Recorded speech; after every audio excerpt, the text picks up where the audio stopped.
Welcome to the May 2019 Carver College of Medicine Bachelor of Science Commencement Ceremony. I'm Dave Asprey, Associate Dean for Medical Education and Professional Programs and Chair and DEO of the Department of Physician Assistant Services. I would like to extend a very special welcome to each graduate and their family. We're so glad that you are able to be with us this afternoon and to join in on this wonderful celebration. Today, we are celebrating the accomplishments of the students completing their Bachelor of Science degree in Medical Laboratory Sciences, Nuclear Medicine Technology, and Radiation Sciences. Please know that each one of us on stage joins with you and your families and friends in sharing the excitement and the sense of pride as we acknowledge and celebrate your accomplishments this afternoon. I would like to introduce the members of the administration seated on the platform beside me and assisting with today's ceremony. President of the University of Iowa, Bruce Harold. We are honored to have President Harold conferring the degrees for us this afternoon.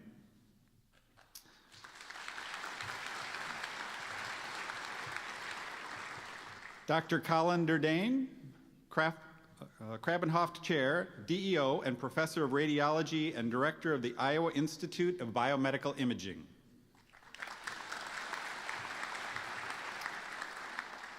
Dr. Matthew Krzyzewski, Professor and Chair of Clinical Pathology and Laboratory Services.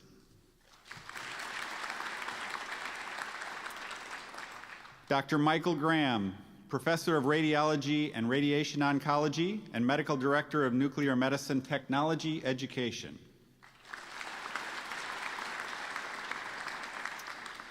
Dr. Anthony Knight, Administrative Director of Radiation Sciences and Director of Nuclear Medicine Technology Education.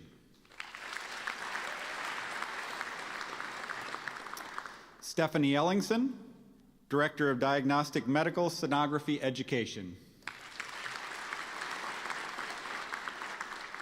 Jared Stiles, Director of Radiation Therapy Education. Jean Wies, Director of Radiologic Technology Education.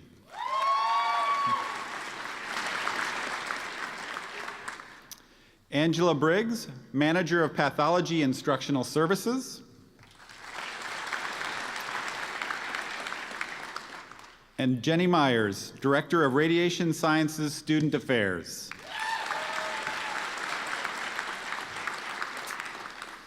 I would also like to take this opportunity to acknowledge the other faculty members in attendance this afternoon. Would you please stand and be recognized?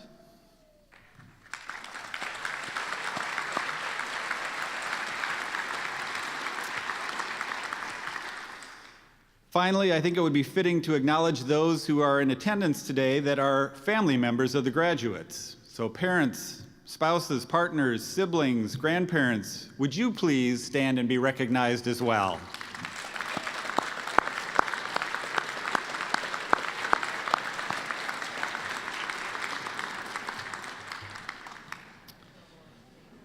We know that you have played a profoundly important role in helping the graduates achieve this important milestone, so thanks to each of you. And finally, I would be remiss if I did not recognize Scotty Van Eisingham for providing us with the sign language interpretation services. Thank you for your assistance this afternoon.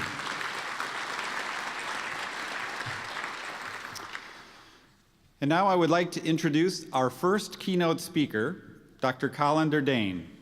Dr. Dane is the Krabbenhoft Chair, DEO, and Professor of the Department of Radiologic and Sciences and the Director of the Iowa Institute of Medical Imaging. Please welcome Dr. Dane. Thank you, Dean Asprey. So it's a great honor and privilege to be here and to be able to celebrate this wonderful day with our graduates, their families, and their friends, and we're incredibly proud of you, and thank you for this opportunity. I wanted to talk briefly this afternoon about a few things that I think will and will not change as you move forward in your careers. First, what's going to change? Two big things: technology and the teams, the teamwork, how we work together to provide care. Revolutionary things sweep through medicine frequently, In my own specialty of interventional neuroradiology, in just the past 4 years, things have gone dramatically changed for the better in how we treat acute stroke patients. Really, in just the last 4 years, we have new technologies, new approaches where people that come in paralyzed, unable to move aside, unable to speak, within 20 minutes on an angio table regain these capabilities. It's unbelievable to see, and it's incredibly impactful. And the reason why we're able to do that is because of a lot of advances in imaging technology, how we identify that there's tissue at risk, if there's a blockage, what the brain blood flow is, the medical devices that we use to go up and open up the blocked arteries, the imaging guidance that we use to see where we're going and to see what we're doing. All of these things have been incredibly important and also evolved at such a fast pace. In addition, there are clinical trials that need to be done that prove what we do works and what doesn't work.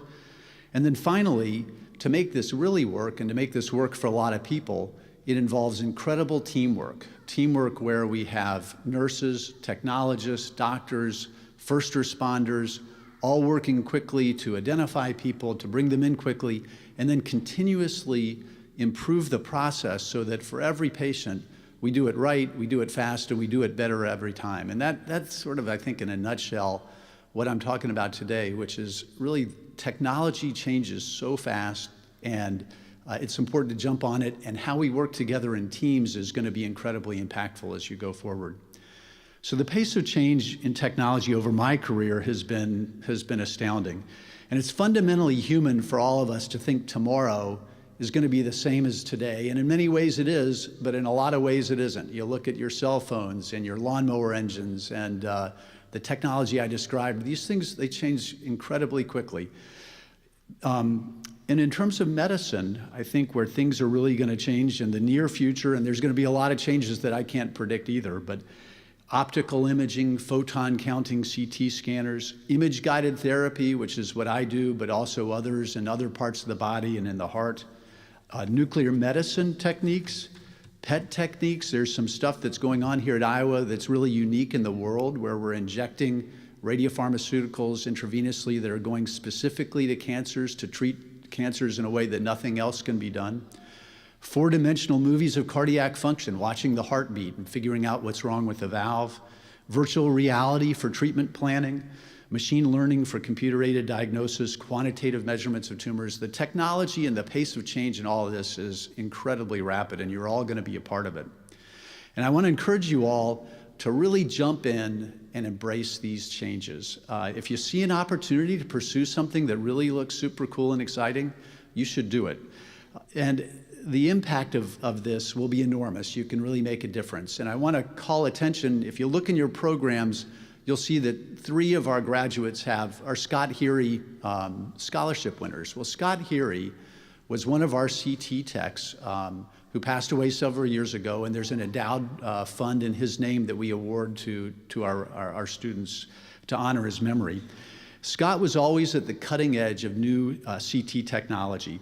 And so some of you in the audience may think a CAT scan is just lie flat on a table, somebody pushes a button, and then the images come up, and voila, and that's it. Well, there's a lot more to it. There's a lot of different options that you can choose, technical things that you can change, that you can optimize in all kinds of different ways that are very specific for the information you want to get from the scan, and then post-processing is also very unique. The way we use a scanner to look at the brain blood vessels, to look at brain perfusion, very different than how we use it for the heart or use it for a brain tumor, for example. Well, Scott was really unique in when things came along, a new device, new software, a new application, he got right into the heart of it before anybody else did, and he made us all better. He made the care that we provide to patients better, and the service that we provide to our referring clinicians.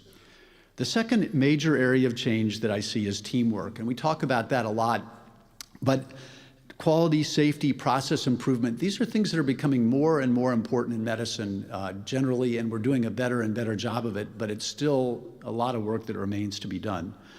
Our job as healthcare providers is to give our patients the best care and to do it as efficiently as possible. And the best way to do this is through patient-oriented teams that pull together all the hands that touch the patient as they pass through the system. As frontline caregivers, your perspective and your experience of how the patients are being treated is going to be critical in how we design these teams and the decisions that we make and how we provide the best care. And the stroke patient triage I mentioned at the beginning is just one example of process improvement, and this goes on in all the different ways that we provide care. So finally, what's not going to change? Probably the most important thing, and that's the really critical human aspect of what you all do. Your commitment to doing a good job and to treating others with respect, your ability to relate to patients and see them as people facing often terrifying situations. Do I have cancer? Is my child going to be okay? Is my cancer getting worse?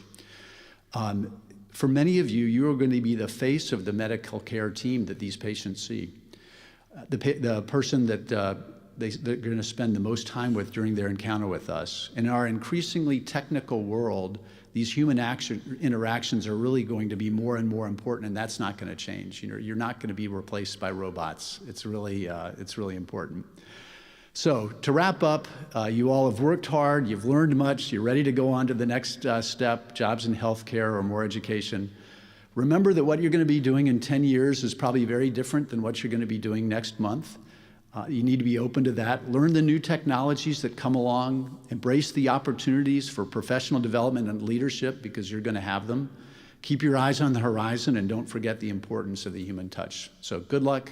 Congratulations. We're all very proud of you.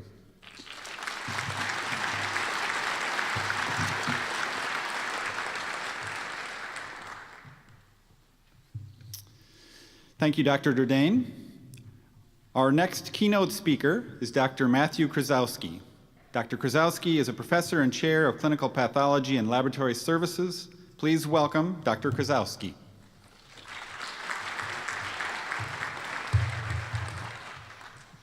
All right, thank you for the opportunity. So it is my pleasure to speak on behalf of the students graduating with a Bachelor of Science in Medical Laboratory Science, MLS. I'm a clinical pathologist who has worked in clinical laboratories my whole career. My own area of specialty is clinical chemistry and toxicology, although I have a broader role as the director of clinical laboratories at the University of Iowa Hospitals and Clinics. I regularly interact with MLS laboratory staff and management. The MLS staff are the heart of the clinical laboratory. It's estimated that 70% of all medical decisions utilize some information from laboratory testing. To many patients, their only direct contact with laboratory testing may be when a phlebotomist comes to collect their blood. In a sense, clinical pathology shares some similarities with other healthcare areas, such as radiology or pharmacy, that have some direct patient contact, but also provide extensive behind-the-scenes support within their operations. Not surprisingly, patients often don't give much thought to the clinical laboratory or how that blood sample eventually translates into some kind of result. Nevertheless, those results end up being critical for patient care. There are many examples where laboratory results immediately impact clinical decision-making. One of the clearest examples is troponin, a laboratory test that is crucial to the diagnosis of myocardial infarction, more commonly referred to as a heart attack. In a patient presenting in the emergency department with chest pain, the troponin value can dictate whether to go to a procedure such as an angiogram or to consider other diagnoses that may explain the chest pain. There are other diseases where nearly every part of the clinical laboratory plays some role in the diagnosis, treatment, and follow-up. A good example of this is multiple myeloma, a disease of the bone marrow that can lead to a variety of complications, such as bone fractures and repeated infections. The initial diagnosis of multiple myeloma is usually made through a combination of immunology and hematology, including bone marrow biopsy and examination. Once the diagnosis is made, highly specialized flow cytometry and cytogenetics testing helps with prognosis and to help direct future treatment decisions. Some patients with myeloma are now treated with stem cell therapy, which heavily utilizes hematology in the blood bank. Patients with multiple myeloma are also at risk for infections, where microbiology testing plays a crucial role in that treatment. And then through the treatment and follow-up processes, many of the same clinical pathology services are utilized. Thus, even though invisible to the patient, the clinical laboratory is there throughout the entire cycle of patient diagnosis, evaluation of treatment, efficacy, and prognosis. There are many other diseases where this is also the case. One of my favorite things is that people visit our clinical laboratories at the University of Iowa hospitals and clinics. This may be healthcare students, hospital administration, or even patients who are interested in seeing, for example, what actually happens after you take my bone marrow and send it to the laboratory. The most common response from these tours is always along the lines of something like, wow, I had no idea all this was happening behind the scenes. In larger specialized clinical laboratories, such as the University of Iowa, MLS staff may specialize in areas such as hematology or microbiology. These larger laboratories do high volume of testing with larger instruments and then more specialized instruments as well. In a smaller, medium-sized community hospital, the clinical laboratory is smaller, and sometimes only 1 or 2 MLS staff are basically running the operation. In that type of setting, the most impressive part is that MLS staff are simultaneously handling all sorts of diverse roles that would normally be separate in a larger hospital laboratory. Regardless of laboratory size, MLS need to have a unique technical skill set to work with and interpret complex laboratory testing. We're currently in a time of rapid technological change. This is exciting, but can also be daunting in trying to keep up with change. I started medical school in 1994, and there is now a long list of laboratory tests that I learned back then that are completely obsolete. The biggest changes right now are in genetics and use of specialized technology, such as mass spectrometry. These are steadily allowing for improvements in disease diagnosis and management. Today, we have the privilege of recognizing 4 talented students graduating with a Bachelor of Science in Medical Laboratory Science. You're entering the field at an exciting time, and I congratulate you on your accomplishments and welcome you to clinical pathology and healthcare. Thank you.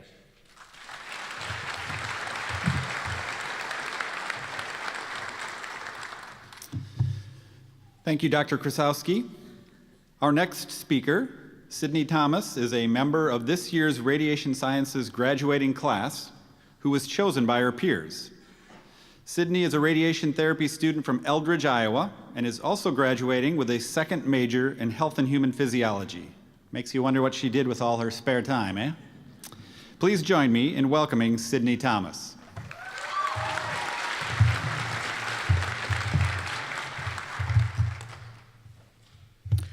When I was told I was going to be the class speaker for the 2019 Radiation Science Commencement, I was kind of dumbfounded. How was I supposed to sum up the last 5 years as a Hawkeye in only 5 minutes? How was I going to honor each of the 7 different radiation sciences tracks and explain to a room full of strangers what being in one of these modalities is like? I had no idea where to begin, but I knew I was going to have to try. As I wrap my head around the past 5 years here at the University of Iowa, it feels like ages ago I was leaving Burge to head to my first lecture hall. Thinking back to all I have done since then, all of my accomplishments and all of my not-so-accomplishments, the highs and lows of being a college student, I thought to myself more than once, college is the hardest thing I have done in my life thus far. But then I had to stop and tell myself, Sidney, remember when you ran 3 marathons 3 consecutive years in a row and didn't train for a single one? And that's kind of when it hit me. College is much like running, or in my case, crawling, a marathon. You see, freshman year is much like the first 6 miles of a marathon. Now, if you're like me, this is as high of training you've gotten to. You expect the rest of the marathon to be this easy. You're simply along for the ride. The crowd is still lively, their signs are still funny. You feel invincible. You grow accustomed to having class 10 to 2 every other day. Your gen ed class load isn't too much to handle. You think to yourself, the next 3 years are going to be a breeze. Now there's 2 types of people in this world. Those that say, I've already ran a half marathon, and those that say, I have only ran a half marathon. By sophomore year of college, you definitely become one or the other. By the end of my sophomore year, I was starting to feel a little in over my head. You see, I was still a biology major at this point in 300-person lecture halls, the weed-out classes, some may call it, and they were beginning to get the best of me. By the end of sophomore year, you already have a countdown in your phone until graduation, and you've already switched your major a time or 2. By the end of your half marathon, you have no idea how you're going to do all of that all over again. Junior year is an interesting time, both in college and when it comes to running a marathon. Junior year is the so close yet so far period in our lives. These are very similar to miles 13 through 19. Your blisters have blisters. The one tiny spot you forgot to put Body Glide on is now throbbing. You're not even sure how many toenails you still have attached to your toes. You finally figured out what you want to do with your life, but you're overwhelmed on completing everything you need to do to get there. Juggling school, work, extracurriculars, a social life, and sleep is becoming too much to handle. By senior year, you constantly find yourself calling your mom for support, much like the 20s of the marathon. And yes, during my marathon, I did have to call my mom to encourage me to keep going. By this point in the marathon, your feet are dragging, time is going by so much slower, the end doesn't seem to be in reach anymore.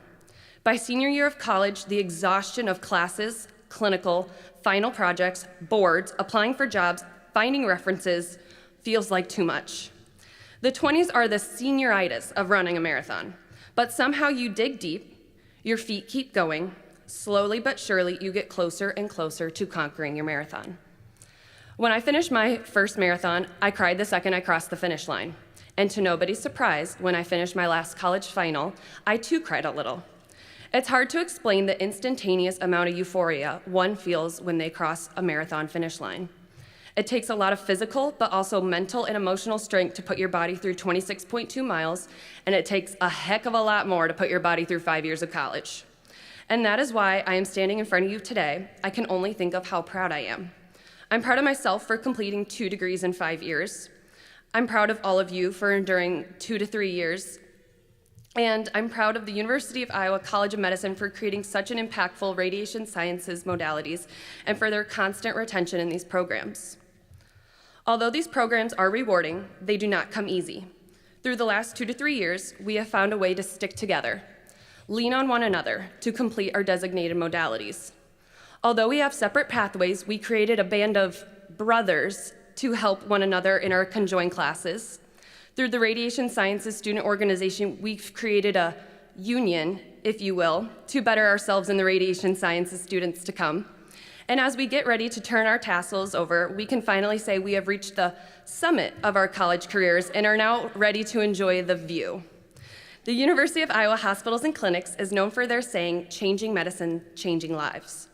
Here in the radiation sciences, we have changed medicine by adding many new machines in the time we were in our programs. Think about how many hours we spent in clinic over the years, how many patients we met, and how many lives we had the chance to change for the better while they were going through nerve-wracking and new experiences. But our patients are not the only lives UIHC is able to change. My life will forever be changed thanks to the University of Iowa, who introduced me to inspiring people, who sparked my passion for this line of work, and who has given me more opportunities in the last 5 years than I could ever dream for my college career. I wouldn't be who I am today if it wasn't for the University of Iowa. I literally wouldn't be able to be here today as a future radiation therapist if it wasn't for all of you. You see, in radiation therapy, we use PET to diagnose our patients with cancer. We use CT and MRI for staging and treatment planning purposes. We use fluoroscopy and ultrasound in our brachytherapy special treatments to make sure our equipment is in the right position. And we use port films and cone beam CT scans to make sure our patients are in the right position before their treatments every single day. I want to personally thank each and every one of you for allowing me to have my career, to the University of Iowa for bringing this career to life, and to all of the staff at UIHC who has helped me make this lifelong career so fulfilling and for constantly finding new ways to change medicine and change the lives of so many. Thank you.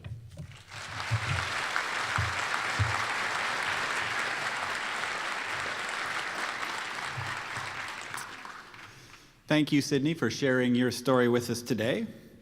And if there's anyone in the audience who's running their first marathon in the next week, I'm so very sorry you had to hear that. Our final speaker of the afternoon is chosen by the graduating class and is Dr. Anthony Knight. Dr. Knight is the Administrative Director of Radiation Sciences and Director of Nuclear Medicine Technology Education. Please welcome Dr. Anthony Knight. Thank you, Associate Dean Asprey. Good afternoon. I would like to thank our graduating seniors for inviting me to represent our faculty on this special occasion. I'm honored to do so. I would also like to welcome the family and friends who have joined us here today to witness this well-earned milestone in the lives of their loved ones. I must say, we faculty, We see our students' graduations a little bittersweet. Because of the small sizes of our programs and the fact that they're with us a number of years, we get to know each of them very closely on a personal level. So although, like parents, we're happy that you're at the end of the road and you're ready to go out on your own, but we're also a bit sad because we're going to miss you when you're gone. As they progress through our programs, they've developed into our peers and colleagues, but they also became our friends. Let's just say we've gotten used to having you guys around. Graduates, when thinking about what words of wisdom I might share with you today, I thought back to some of the times we were together in class. Remember in our research methodologies class when we were talking about the importance of using evidence-based decision-making in our professional lives? I'd like to suggest that that approach might work in our personal lives as well. This time next year, all of your lives will be vastly different than what they are today. For the next few months anyway, you will be actively working, making decisions during that transition from your student lives to your professional lives, all the while considering how those decisions also affect your personal lives. In order to maybe help guide you through some of those decisions, I'd like to offer a brief summary of what some of the research literature has to say about how best to live happy, rewarding professional and personal lives. It is my hope that you hear something that you'll maybe want to incorporate into the structuring of your new normal. As far as your work lives go, if you really want to stand out professionally in a positive way, the research literature suggests that the easiest way to do this is simply do more than what's required of you. Quality is expected. Doing anything less than your best work will make you stand out, but in a negative way. Doing your best work is expected. Doing your best work is expected to improve with experience, not stay the same or go down. So for the most part, moving forward in your career is all about quantity. When successful people are asked, what did you do to get to where you are today?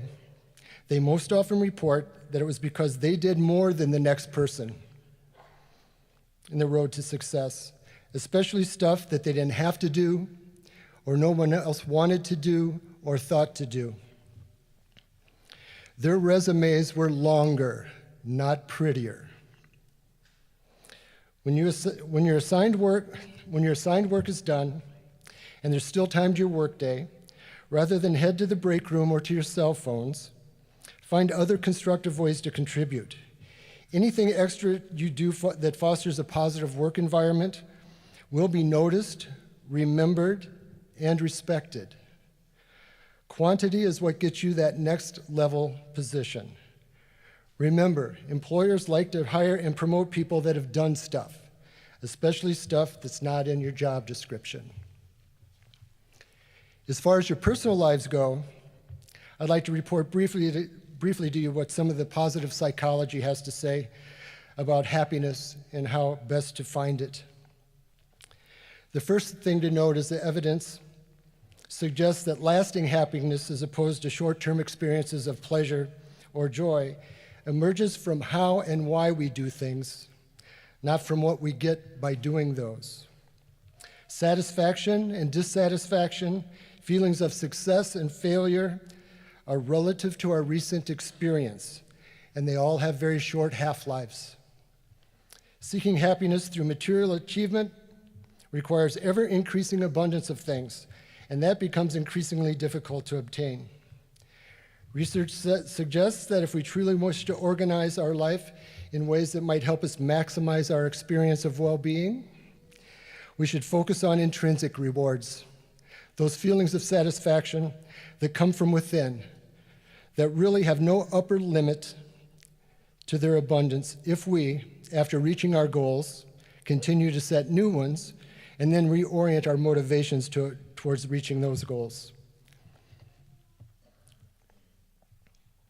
Here's four specific pointers outlined by renowned positive psychology researcher David Meyer in his recent review of the happiness literature. I've embellished a little bit just to add my 2 cents. The first thing, take care of yourself. People who exercise, who eat relatively healthy, and get enough sleep tend to score higher in measures of well-being. Unfortunately, when our lives get busy, that's the first thing we sacrifice. Try to guard against that. Try to keep taking care of yourself. The next thing is to act happy. The fake it until you make it mantra appears to be especially true for when it comes to managing one's own happiness. When you're not feeling particularly happy or joyful, talk yourself into at least acting happy around others. Research shows that you can often get yourself out of a foul mood by simply going through the happiness motions. Never underestimate the power of a sincere smile. It has a dual effect on you and the people at whom you're smiling. People like being around happy people. Nothing dampens morale quicker than having a sour face in the mix. Why would you ever want to be that person? Make the choice not to be and act accordingly. The next point, be grateful. People who feel gratitude experience heightened levels of well-being. If you ever find yourself in one of those woe is me moments because the little inconveniences of daily life are getting to you, I suggest taking a break, going down and spending some time in one of your patient waiting rooms. There you'll see people wrestling with real problems. Appreciate what you have, and be sure to outwardly express your appreciation to those people who have positively contributed to your well-being. Then last but not least, work to build and maintain close relationships. The research is very clear on this one. In order to be truly happy, we need to feel that we have people with whom we can genuinely share our lives. People we can count on to be there for us through thick and thin, and vice versa. Resolve to nurture your closest relationships and not take them for granted. We are often hardest on those closest to us. So remember to treat them with the same kindness and patience that you treat those less close to you. The grand irony about the human condition is that many of the benefits that we hope to receive in our relationships we actually get by unselfishly giving them away without any expectations that they be returned. You want to be happy? Do something to make someone else happy. You want friends? Be a friend. You want to be listened to? Listen. You want to be cared for? Care. You want to be loved? Love. So to conclude, I'd like to congratulate you all in reaching this particular educational milestone and remind you that as alumni, you are officially part of our extended family. We will not leave you hanging just because you're leaving the coop. If there are any help or advice about anything that we can help you with, please don't hesitate to call. We are always happy to hear from our graduates. Believe me, we want you to succeed throughout your career. It only makes us look better.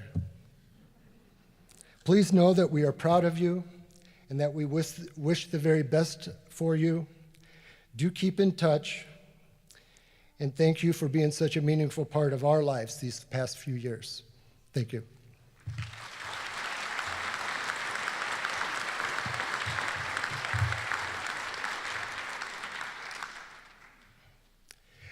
We are pleased to have with us today for the conferring of degrees, the President of the University of Iowa, Bruce Harold. Please join me in welcoming President Harold.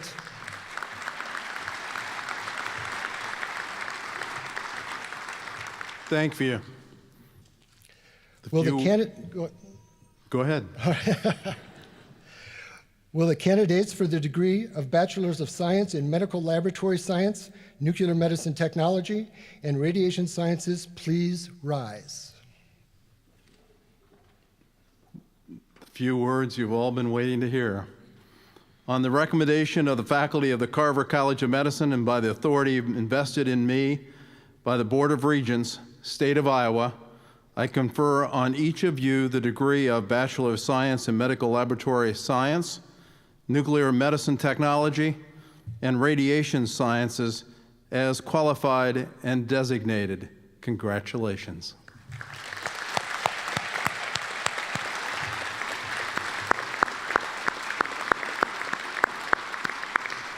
Thank you, President Harold. The turning of the tassel is the traditional gesture by which each student signifies passage from degree candidate to graduate. Now, before we recognize you individually, please mark your new status as graduates of the University of Iowa Carver College of Medicine by moving your tassel of your cap from the right side to the left. Congratulations, graduates. You may be seated.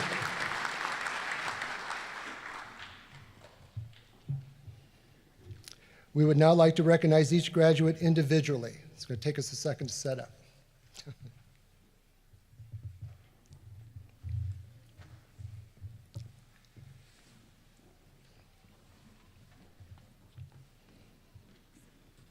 Will the Bachelor of Science graduates please come forward to receive formal recognition?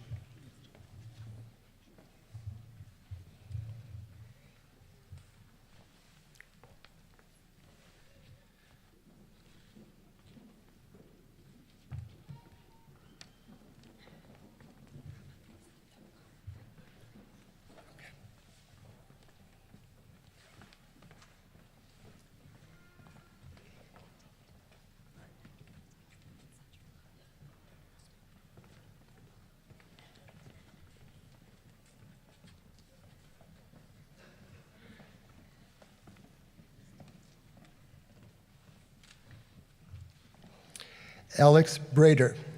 Well, these are the Bachelor of Science in Medical Laboratory Sciences graduates. Alex Brader.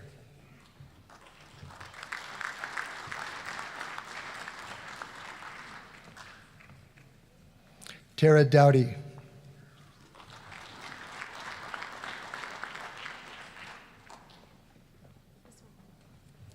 Jean Connect.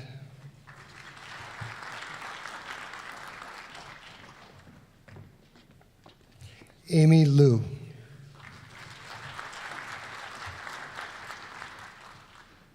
The Bachelor of Science in Nuclear Medicine Technology graduates are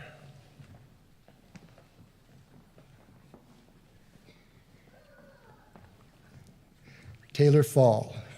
I don't need your card,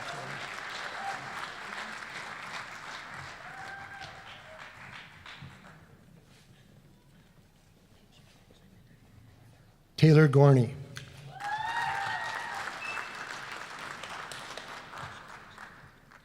Alexis Henry.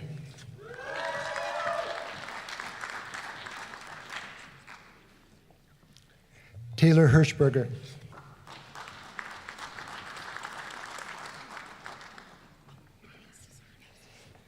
Marissa Meyer. Jamie Musser.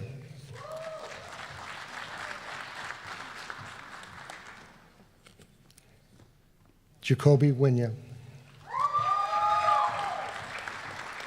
The Bachelor of Science in Radiation Sciences Diagnostic Medical Sonography graduates are Ariana Batts,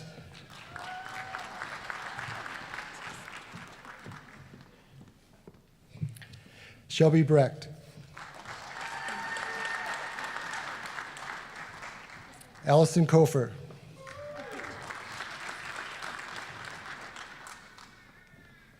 Madison Cooey,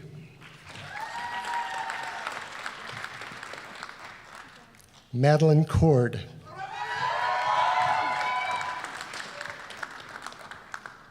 Taylor Haitmanek,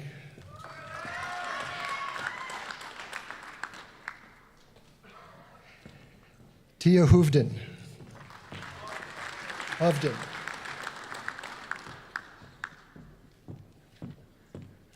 Caitlin Roberts,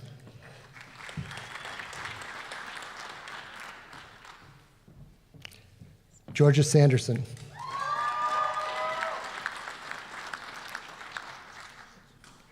Michaela Stevenson.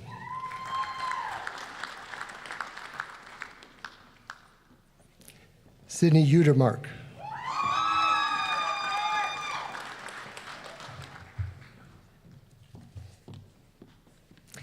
Ayla Zamponia.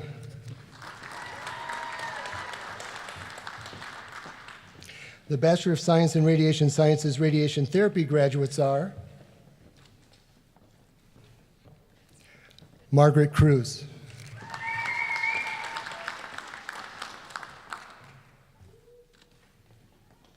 Jocelyn Henderson.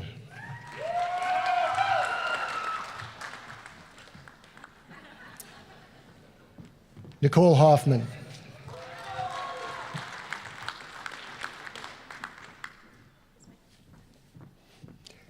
Mallory Hebner.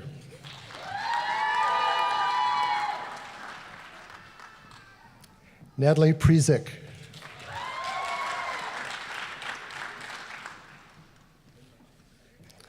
Jessica Rome. And Sidney Thomas.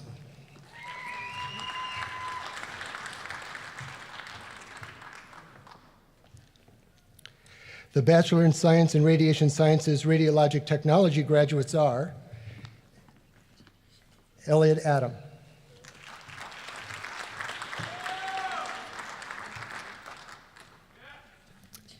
Madison Boland.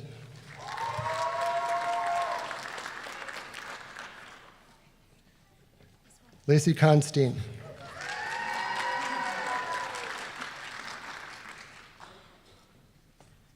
Catherine Doland.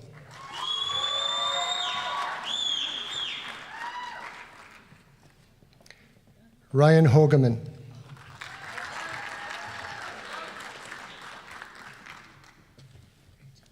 Jory Jacobson.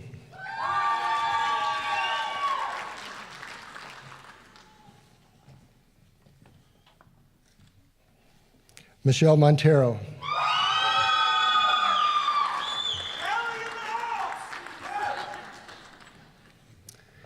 Megan Mueller.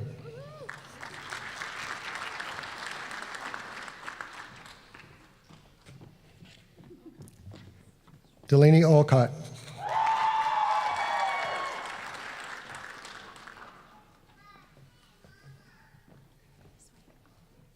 Emily Perrin.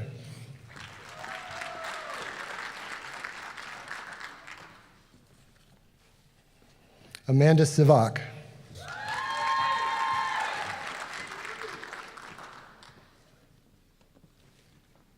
Brianna Thielen.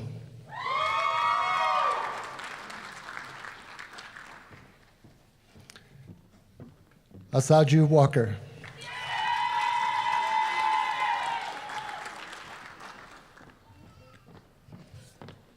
Megan Wilson.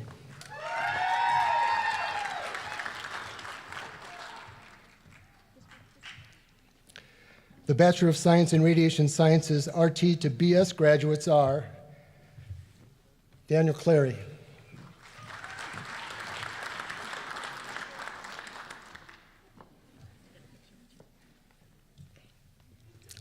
Mary Cranbeer.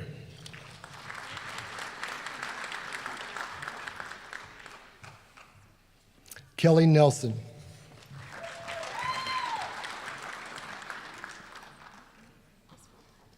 Tracy Brett. Oh, Brett Tracy, I'm so sorry. Almost. Jonette Wilhelmi.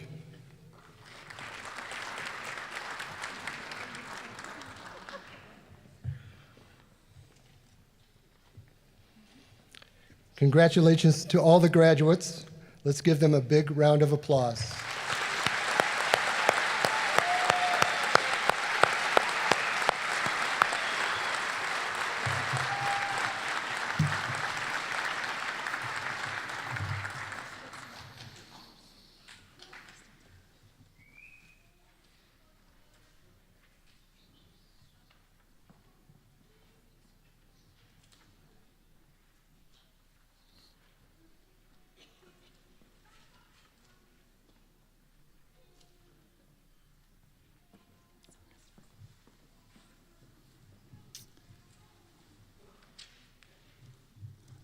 Well, this has been a fantastic ceremony, aptly recognizing the accomplishments of the graduates this afternoon.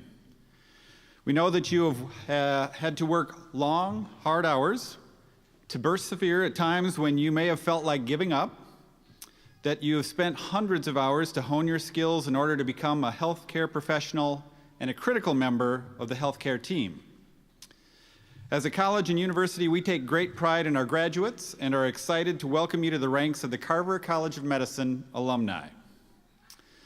Certainly, I could go on at this point about the importance of this ceremony and how amazing each of the group of graduates are, but I was once provided with sage advice from a colleague speaking at a commencement.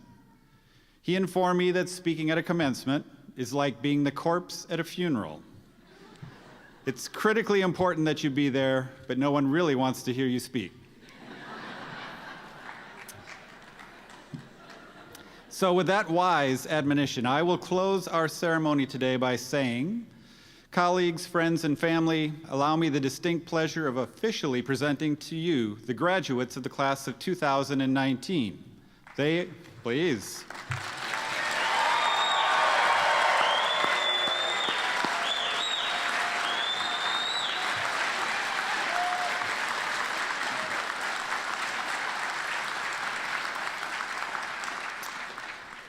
They are indeed among the brightest, most talented, and compassionate healthcare providers in the country. Graduates, our state and our nation are fortunate to receive you as their future healthcare providers. Today, it is an honor for me to welcome you as colleagues. Congratulations. And now, will the faculty and the graduates please rise for the recessional? Audience, please remain seated until the platform officials, faculty, and graduates have exited the auditorium.